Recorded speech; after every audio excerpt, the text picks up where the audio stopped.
his options and really think about it, and he's just about ready to cut and run.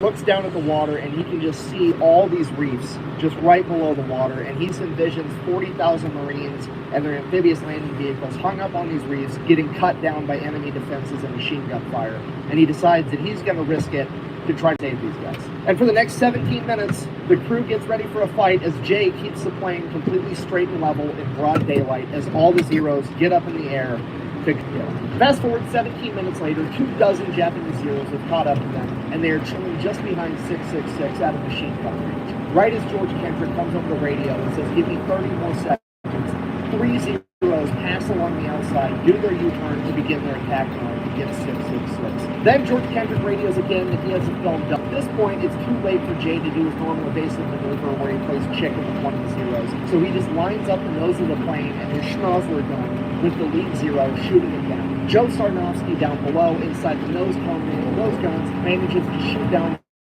one of the other Zeros, and the third and final Zero was able to riddle the cockpit with 20-meter cannon fire. This fatally wounds both Jay Zemer and Joe Sarnofsky, takes out all the navigation equipment for the plane as well as the entire oxygen system. Jay Zemer is now slowly bleeding out inside his cockpit with no way of knowing where he has this plane headed other than instinct and a compass that he's holding in his hand. And he has about 30 seconds of oxygen left before the entire crew passes out.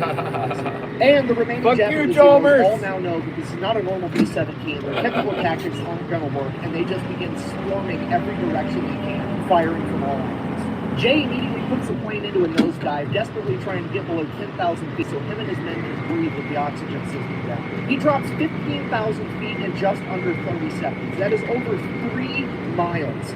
In 30 seconds, this plane drops before Jay pulls it back up, and he estimates that they're at 8,000 feet. He doesn't actually know because the altimeter is broken, and the only way he can tell the altitude that they're at is because he's such a good pilot, he can look at the pressure gauge for the engine manifolds and be able to tell. At this point, the entire situation devolves into an all-out chaotic dogfight. Jay, while still bleeding out, is pulling off combat maneuvers inside of a B-17 that most pilots would never even attempt, and his crew instinctively knows how he pilots and that they are able to pick off these Japanese Zeros one by one. Your average dogfight at this point in time lasted for less than a minute, and this dog dragged out for over 45 minutes. And the entire time, Jay Zemer is losing more and more blood and more control of the plane, because at some point, both rudders would become damaged, and he would no longer be able to actually turn the plane using the rudders. But he's such an incredible pilot that he begins individually throttling all 4 motors, throttling one side up and the other side down, turning the plane that way. Throughout the course of this firefight, the Eager Beavers shoot down and completely destroy 5 Japanese Zeros, critically damage and send back a bunch of other ones.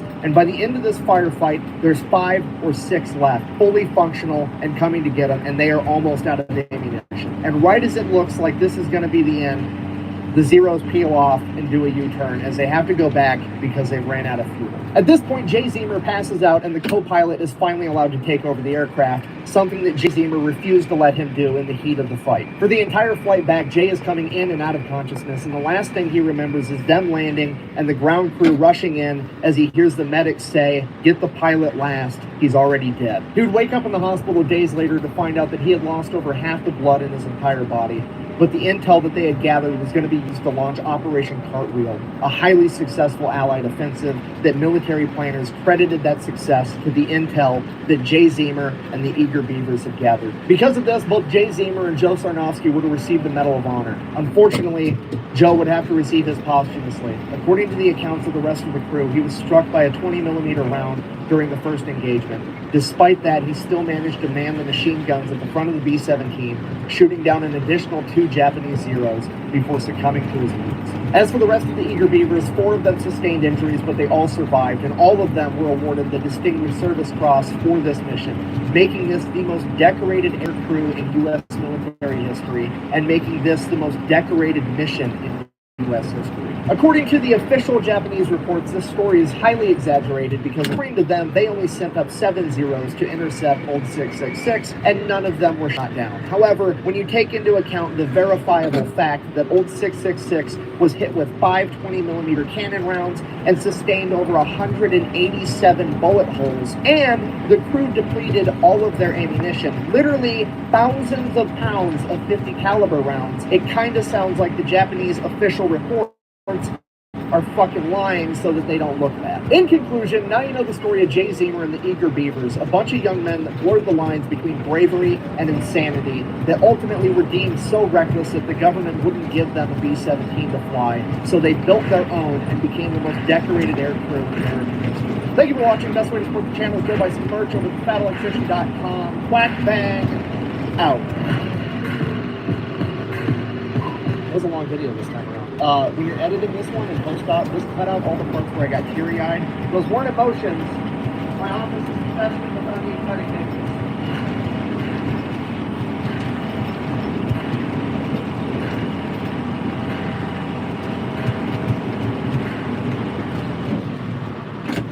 With Gemini and Google Vids, AI powers collaborative video creation. So your business can bring more stories to life with suggested scripts and professional-sounding voiceovers. Build your narrative in no time. That's Google Workspace with Gemini.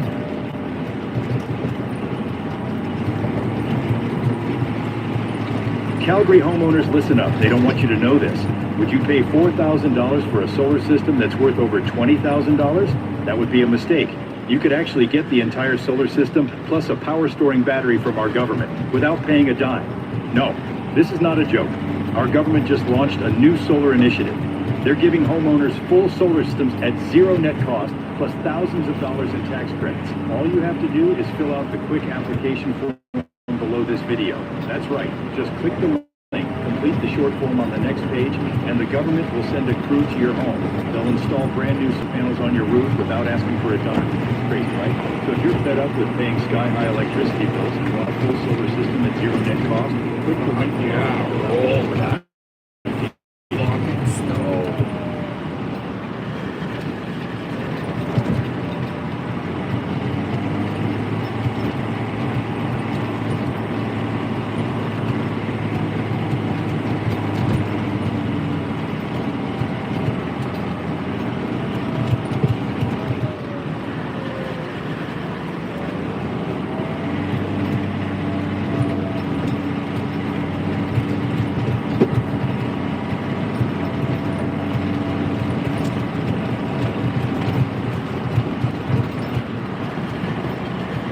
There is absolutely nothing that...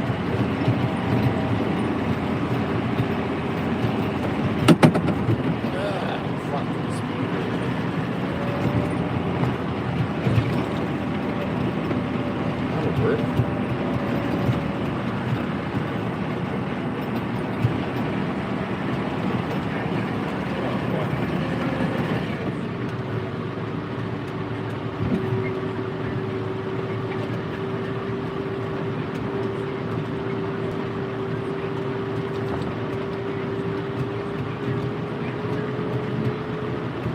Southern gentleman from the KFC logo didn't start selling Kentucky Fried Chicken until he was 66 years old. Prior to that, he under the sun. He worked for the railroad. He used to be a lawyer until he lost his law license for beating up his own clients in open court. He used to be involved in turf wars with some oil companies during the Great Depression. He has been in, won, and is undefeated in gunfights. He is a notorious adulterer that once bragged that he was still getting laid at 83 years old. This dude cussed so much that KFC had to heavily edit every TV and radio ad spot he ever did. Go f yourself, San Diego. Ah! Nice work, everyone. And I could keep going, but we're going to cover all of it in the story right after word from our sponsor. Sweet me. Can you settle a debate? What? Which 9 rolls better? Yeah. Neither. There's a third option.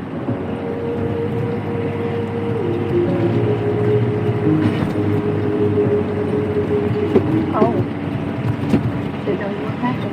I respect the classics. All right, here's the deal. Super simple, straightforward business model. You give them money, they turn around and make sure the data brokers on the internet aren't selling your personal information. What does that even mean? Okay, here's the entire internet and every free service on the planet inside of a nutshell. Okay, there's a saying, if you're not paying for the product, you are the product. What that means is pretty much anything on the internet that you use, that's a service, whether that be Google, Facebook, Instagram, Snapchat, all of it, okay? It's all an app. So one of two things is happening. They're either going to feed you ads, and that's how that company makes money since their service is free, or they're going to collect collect your personal information, then turn around and sell it to data brokers on the internet, and then they're going to turn around and sell it to whoever buys it, and next thing you know, you're getting 17,000 robocalls every single day. And that's where Delete Me comes in. They will look through all the major data brokers and find the ones that are selling your personal information and submit opt-out requests on your behalf, and then they are legally obligated to comply. And then they'll continue to monitor these data brokers, and if they get your information again, Delete Me will submit an opt-out request again. Basically, you're paying Delete Me to get rid of all the downsides of all of the free stuff on the internet, which I think is absolutely worth it. If you want to check them out, I'll have a link and a discount code down below. Let's get back to the video.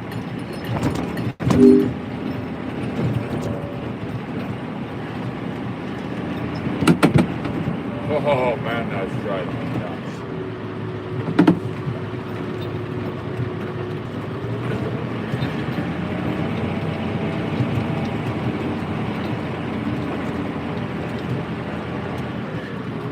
Oh, almost got this all rolled back now.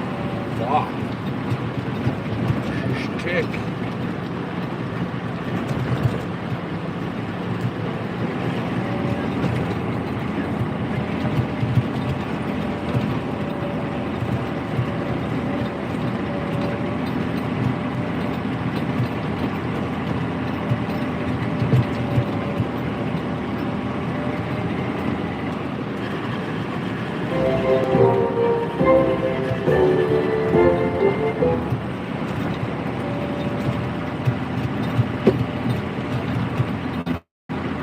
Our story begins on September 9th, 1890 in Henryville, Indiana, when a young Harland Sanders is born on a farm. He is the oldest of 3 siblings, and like pretty much every other story I've ever told of somebody that was born in the 18 or 1900s, he had a really rough childhood with a lot of manual labor. Just wasn't a good time all around. At the age of 5 years old, his father passes away, and his mother has to step up and be the breadwinner for the whole family. So she's always gone working at a factory in town, and 5-year-old Harland basically has to raise his younger siblings by himself. Literally starts cooking all the food for the family at 5 years old. Fast forward, he's 12 years old. Harland's mother finds a new husband. They get married. Harland and the stepdad do not get along whatsoever. Shortly after this, he leaves home at the age of 12. For the next 4 years, he just kind of bums around the area, working on farms, doing manual labor jobs. And then at the age of 16, he falsifies his birth certificate to join the army, gets in, deploys to Cuba, serves his entire enlistment, and then comes back home. While in the army, he picks up the habit of, as he puts it, cussing like a sailor, using excessive profanity. People later in his life said he couldn't go a single sentence without including the term Yeah, goddamn. man, he's great to listen to. And I don't think I get demonetized for it. In his own autobiography, he said, and I quote, "I used to cuss the prettiest you ever heard." So 18 years old, goes back home, gets a job with the railroad, starts traveling all over the country, working for the railroad. While he's on the road, he meets a woman by the name of Josephine King. They wind up getting married, start having kids. So Josephine's back home with the kids. He's still working with the railroad. Obviously, he's gone a lot. And while he's gone, he decides he's going to cheat on his wife. Like, a lot, or as he referred to it as tomcatting. So he's going all over the country just slinging, which is foreshadowing at its finest. Okay, not great, but that's what happened, and it also gets worse. He also got fired from different jobs at different railroads a lot. Sometimes he was working for the railroad, sometimes he was like a traveling door-to-door salesman. He just kept bouncing from job to job to job because he had a humongous anger problem and was always getting in fistfights and beating the shit out of people. That is correct. The medulla oblongata. The medulla oblongata is where anger, jealousy, and aggression comes from. After a while, his wife Josephine, understandably so, is fed up with his shit, and she decides while he's on the road, she's gonna leave him. He's lost his job too many times, he's cheating on her, she's out. She gives up the house, she sells all the furniture, she takes the kids, and moves back home with her parents. And Harland is awkwardly pissed off about the furniture. Like, he's mad about the kids too, but he's very upset about the furniture for some reason. Like, in his autobiography, he says, and I quote, "That hurt me. I figured she didn't have any right to take my children or give away my furniture." He is equally as concerned about the furniture as he is about the kids, which I don't understand, but whatever. And it's probably because the furniture is gone. She gave it away. There's nothing he can ever do to get his precious furniture back. The kids, on the other hand, she still has the kids. They're at Grandma and Grandpa's house living with Josephine. He could still do something about that. So, like a rational adult, he decides he's going to go to court Starting to and look fight good for custody now. of his kids. No, I'm just kidding. He concocts a plan where he's going to go wait in the woods outside of Grandma and Grandpa's house, and he's going to kidnap Get the rest kids. of the bag That's a later. terrible idea. Again, in his own words, although I did consider it rightly kidnapping since they was mine. So he heads over to Grandma and Grandpa's house, hiding in the woods in a pile of leaves, waiting for the kids to come outside to play. He's then going to snatch up the kids, take them to the train station, and bounce. This is the early 1900s. They're never going to catch him. So he's out in the woods, laying in this pile of leaves, waiting for the kids to come out to play, and he's just waiting, and then eventually the sun comes up. It's Kentucky. It's summertime. It starts getting hot. It starts getting sweaty. There's flies buzzing around, and after hours of waiting, the kids still haven't come out. He's like, okay, this isn't going to fucking work. So he decides he's just going to go up to the door. Oh, and this knock. snow Goes is up to the door, amazing. knocks on the door. His father-in-law Good year if answers you the wanna door go and sled. just says, howdy, Harland, and invites him in because, you know, it's the father of his children. Why wouldn't you do that? He has no idea the guy was just planning to kidnap his grandkids. Harland, his father, and Josephine then proceed to sit down in the living room and have awkward small talk for a little while, and he, like, just gets up eventually and is like, I guess I'm gonna go. And Josephine is like, where are you going? And he's like, I found a new job in Illinois working for the rail company. I'm gonna head out there. And she goes, no, I think you better stay with me. And that was it. They've stayed married for 37 years. Now he's got his family back, I guess. Okay. Have me go on there for the first part. The second half kind of threw me. Absolutely zero life lessons learned. Keeps cussing, keeps fighting, keeps cheating on his wife, goes back to working for the railroad. Eventually, he decides he wants to better himself. He wants to get a better career, make more money for his family, the whole 9 yards. So he starts studying to become a lawyer via correspondence, basically taking college classes through the mail. Think of it as like antique version of online schooling. That's what he does. Winds up studying to become a lawyer through correspondence, passes the bar, and becomes a lawyer. Does that for a little while, has a pretty successful law career schooling up, and then one day, in open court, his temper gets the better of him. Medulla oblongata. We don't know the exact context of what happened, but every account of what happened has a chair involved. Some accounts say that his own client... Yeah, we're up here in northern Alberta, so we're about, I don't know, 1,000 kilometers straight north of you. We're having an epic year. We're sledding and freaking skiing up the storms. Tell me I'm fucking snow plowing and shoveling roofs, but that works too.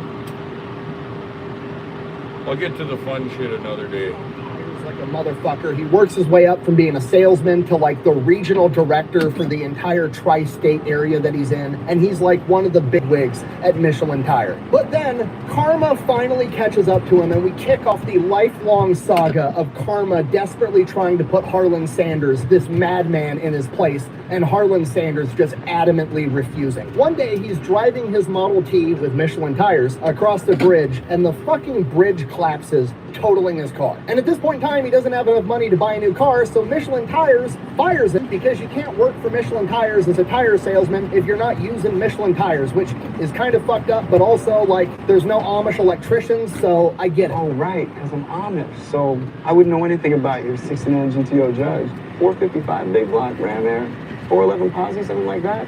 Weird. That thing must have fallen straight from space.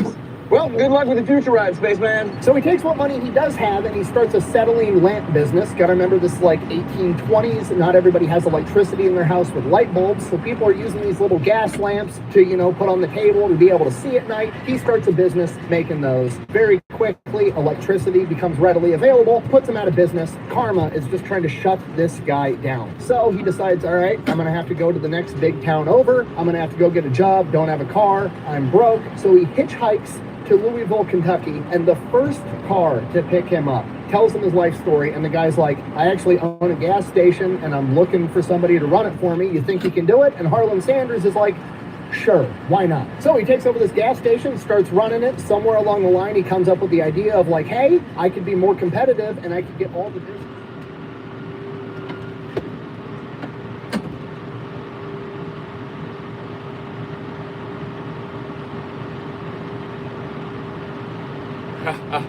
I hear you, man. I'm out on the family farm here, so fuck. Let's just say I'm not on my first beer. Shit though.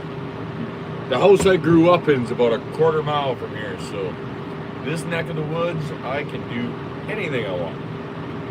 We own the land, so the rules are slightly different. Bragging rights, man. Cheers to you too.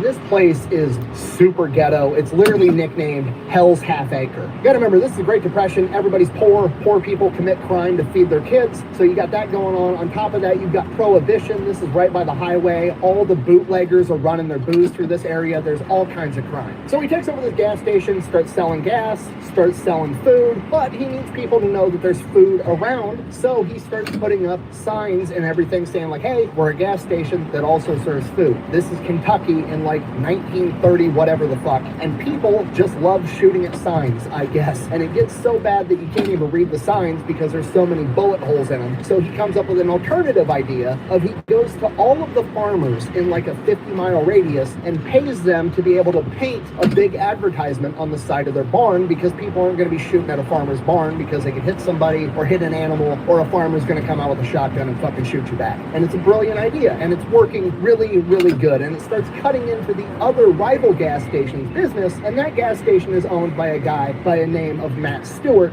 and he's pissed off about it. So he goes around and starts painting over Harland's barn signs. Harland finds out about this, so like an adult with a cool, rational head, goes over to Stewart's gas station and very politely tells him to stop, or, and I quote, "I'll blow your fucking head off." Wow.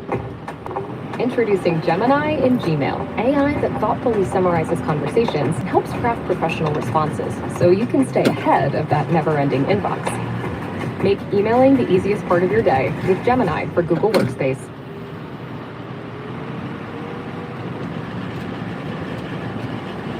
Can my dad go from XL to M with walking by Halloween? Regular walking? Right. No, I'm sorry. That's impossible. So what should he do? How old is your father? He is 56. Oh, perfect. By the end of October, you won't even recognize him. But what if he hasn't worked out in years? That's even better. Tai Chi was built for men.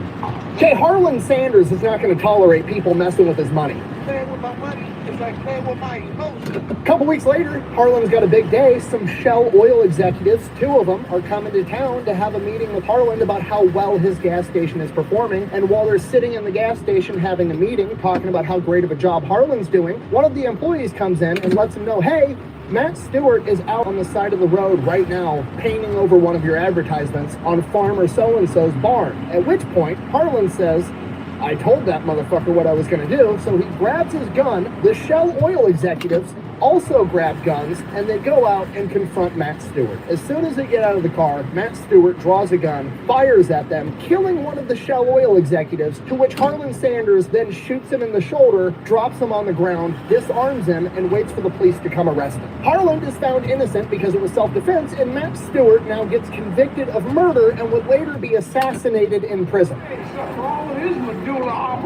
And from here, Harland Sanders is not shy about using a firearm to get his way. There's another account where bootleggers were trying to siphon gas out of his pumps in the middle of the night, and he runs out in nothing but his underwear and confronts them and holds them at gunpoint until the sheriff shows up to arrest them. This goes on for a while, very successful gas station. Eventually, Harland ends up owning the gas station himself, at which point he kicks it into overdrive. Now he's going around tearing down signs from the competition and putting up his own signs instead. The exact thing that he was pissed off at doing, but now he's going to do it to other people. And then, just like what happened with him, one of the other rival gas station owners runs out to confront him, at which point he pulls out a gun and tells them to get back in their fucking car. And they do. So as you can see, through a combination of great food and gun violence, Harland Sanders becomes the most successful gas station in the area, which is the most southern thing that's ever happened, ever. And by 1939, he's making more money from food than he is from selling gas, so he decides he's just going to sell more food and quit selling gas, and he opens up a 140-seat restaurant, and then eventually expands that business to have a motel right next door as well. Now, the problem he runs into here is being able to cook food at the standard that he likes to cook food at in the quantity that this restaurant is now demanding. And the big problem he has is with the fried chicken. Everybody loves his fried chicken. He's got a secret blend of 11 herbs and spices. Everybody loves it. But the problem is real fried chicken is cooked in boiling grease on a skillet over the stove, and you just can't cook it very fast. It takes too long, you can't make bulk batches, and the wait times at the restaurant is just taking forever. So he develops a way to cook fried chicken inside of a pressure cooker, which still makes it taste way better than if you deep fry it. And this takes the time on his fried chicken from like 30 plus minutes down to 7 or 8 minutes. So he's got that figured out. Things are going great. He's got his new restaurant, his new motel right in 1939, and then karma steps in to try to shut him down again. 1939, World War II kicks off for America, and all of a sudden America is now rationing rubber and gas, meaning less people are traveling, and his entire business is built right on the highway and relies on highway travelers, so he's not making enough money. But Harland Sanders, not taking no for an answer, refuses to quit, keeps running his motel and his restaurant business, but also takes a job in Tennessee, which is nearby, at a place called Oak Ridge, because the government has thrown up some new facility where they're making something and they need somebody to come in and run all the cafeterias to feed the workers, and he oversees the cooking of 36,000 meals a day to feed all of these people working at this secret government facility. Does that through the rest of World War II. When World War II ends, that job kind of comes to an end. They no longer need this factory for whatever reason, so he goes back to his hotel and restaurant, which everything's fine now because they're no longer rationing gas and tires and people are traveling again. And later we find out that the Oak Ridge facility in Tennessee is where they refined all the plutonium for the Manhattan Project, which they used to nuke Japan. Which makes it kind of awkward that it's a Christmas tradition in Japan to order KFC, but whatever. So comes back home, starts running his restaurant and hotel full time, hires a new female employee, starts having an affair on his wife with her. Her name is Claudine Price. Shortly after that affair, he divorces his wife, marries her instead in 1947. Then in 1952, he meets another wealthy restaurant owner from Salt Lake City, Utah by the name of Pete Harmon. Pete Harmon tries his fried chicken and he's like, holy shit, this stuff is awesome. Can I franchise this? I'll buy the secret blend of herbs and spices from you. You don't got to give me the secret. I'll just buy it straight from you. Show me how to do this with a pressure cooker, and I want to sell it in my restaurants in Salt Lake City, Utah, and I'll give you 4 cents for every piece of chicken that we sell. Colonel Sanders is like, sure, why not? So that's what happens. Pete Harmon starts selling Sanders chicken in his restaurants, and he needs to brand it somehow, so he's from a different part of the country, so he names it Kentucky Fried Chicken and gives it the slogan, finger licking good. And Harland doesn't really see the potential in it. He just kind of treats it as like, you know, passive revenue that this guy's mailing him a check every month and just keeps running his restaurant and motel. And then his chicken becomes like kind of famous in the area. It's getting some notoriety, and the governor of Kentucky makes him a Kentucky colonel, which is like this honorary status in the state of Kentucky. And he's like, cool, that's great, whatever. So now he's Colonel Sanders. And then around the same time, he also started a side business where he was a midwife. I told you the story was weird. Yeah, he's just going around rural Kentucky as fucking Colonel Sanders, the chicken guy, helping people deliver babies. We don't know much about it other than the fact that it happened. He delivered at least 8 kids, and one of them ended up getting named after him. When he was later interviewed and asked, like, how did you become a midwife? What training do you have? How did you even know how to do this? He simply replied, and I quote, oh, I know a little about it. Apparently, if you've seen enough vaginas, you just kind of know what you're doing, I guess. You can put stuff in one, you can pull stuff out of one. That makes sense, right? I guess. Checks out. One of his personal acquaintances later in life actually joked that he got involved in being a midwife because he was concerned that the kids were his. Which brings me to his next side gig that he started after being a midwife, which was being a vampire hunter. No, I'm just kidding, but the fact that you believe me for a second speaks volumes about this guy. Whoa! Are you going to talk about his pet crow? Whoa. God, fine. Okay, look. Colonel Sanders has plenty of character flaws. However, there is a multiple humongousness on the internet that he was like a prolific racist, ranging from he was a member of the KKK, which is not true, to he stole the secret blend of herbs and spices from his house servant when he was a child, which also isn't true. The dude grew up extremely poor. He didn't have servants in his house in the 1800s. And then there's the myth that he had a pet crow in his original restaurant, and the pet crow's name was Jim. Get it? Jim Crow in the South in the 1950s. No, that never happened. I have searched and scoured. There is no historical evidence to actually prove this. There's just a bunch of blog posts dating back to the early 2000s that insinuate this shit. That's where it all from. right. I'm 99% Kitty. sure. If on the off chance Definitely you good to have listen some to. historical evidence, let me know in the comments down below. I'll pin the comment if I'm wrong, Oh, but I I'm highly trying to doubt open it. this Colonel road up Sanders, now. deeply flawed, cheats on his wife, anger issues, not some crazy prolific racist, however. But that's not going to stop karma from coming from him. So, his restaurant and motel both burn down to the ground. Colonel Sanders, not taking no for an answer, rebuilds the restaurant, rebuilds the motel. Shortly after that, it burns down to the ground again. Colonel Sanders and karma are now in a shootout, so he rebuilds the business a second time, and then the government comes in and reroutes the highway and completely shuts him out. That's it, game over. He goes out of business. He is 65 years old, and his only income is his Social Security check, and that's just not enough. And Colonel Sanders is like, not taking no for an answer. So he takes his pressure cooker and his secret blend of herbs and spices, throws it in the trunk, Claudine hops in the car with him, and he just goes from town to town to failing restaurant, and is like, hey, would you like to be a KFC franchise, a Kentucky Fried Chicken franchise? My chicken is so good, it will save your failing restaurant. And for the next 5 years, at 65 years old and 70 years old, he travels the country getting people to franchise his chicken. Him and his wife are literally sleeping in their car, and he's 65 to 70 years old the entire time. But during that 5 years, they get 200 people to franchise their chicken. 3 years after that, he's up to 600. Other things that happened during this time period. Him and Claudine go out to breakfast one morning at a diner while they're on the road trying to get chicken franchises, and he orders some eggs. The eggs roll up. They're not cooked right. He sends the eggs back. The chef says the eggs are cooked right and sends them back to him.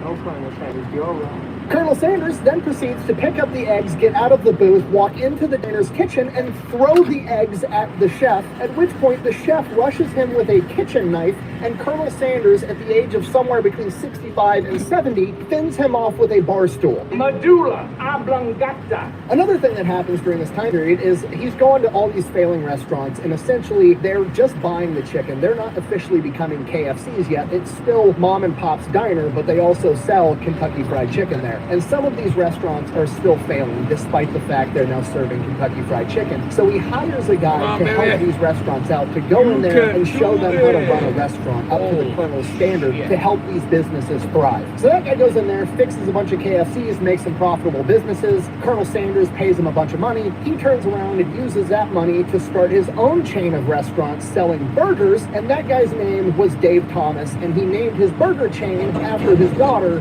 Wendy. Ooh, what are all those feathers for? Male peacocks with the biggest, brightest tails have the best chance of catching a female's eye. God, my. Shouldn't your phone still try to impress you? Google Pixel 10 on TELUS, the network with a 5-year plan price lock.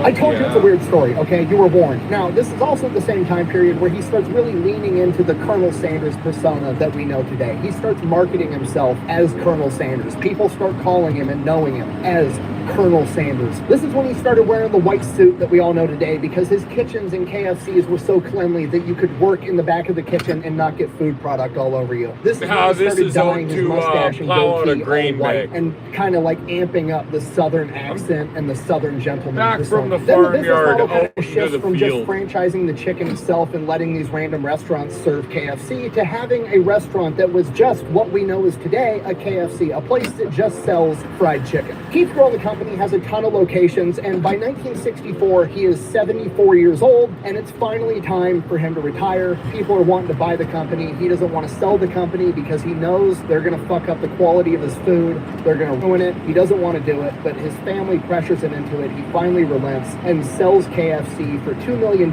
plus a deal to be a lifelong brand ambassador for $40,000 to $80,000 per year. Shortly after he sells the company goes public. As soon as they go public, now the company is more concerned about making a return investment for their shareholders than they are about putting out quality food. So they go in and just completely ruin the quality, just like he was concerned with. They quit using the pressure cookers and start using deep fryers. They go away from his original recipe and add extra crispy, which he was furious about and said was nothing more than a fried dough ball on top of a piece of chicken. And then the final straw was when they changed the recipe to his gravy. He was absolutely furious. He went inside of the KFC, tasted this gravy for the first time, threw it on the floor, and said it was nothing more than wallpaper paste. They just mixed tap water and a bunch of starch together and called it gravy. I'm really sorry. Yeah. Well, hey, I'm really sorry too. Colonel Sanders then proceeds to spend the rest of his life until he's 90 years old talking so much shit about KFC ruining his recipes, they had to sue him to get him to stop. He was a royal pain in the ass for KFC until he passed away from pneumonia at the age of 90. And that is the story of Colonel Sanders. Yes, he was real. Yes, all of that is true. Is he a good role model? Probably not, but you have to admire his ability to push through adversity and not take no for an answer. Thank you for watching. Best way to support the channel is go buy some merch, maybe drink some Echelon, go check out Pepperbox. Links for all those are over at thefatelectrician.com. Quack bang, out. This started as a KFC video. It just turned into the Colonel Sanders video.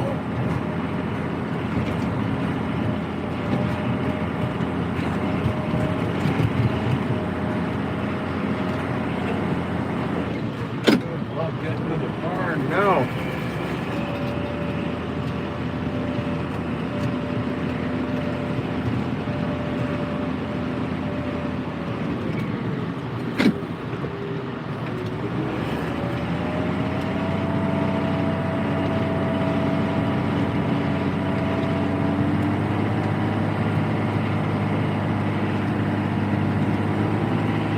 Making some progress, though.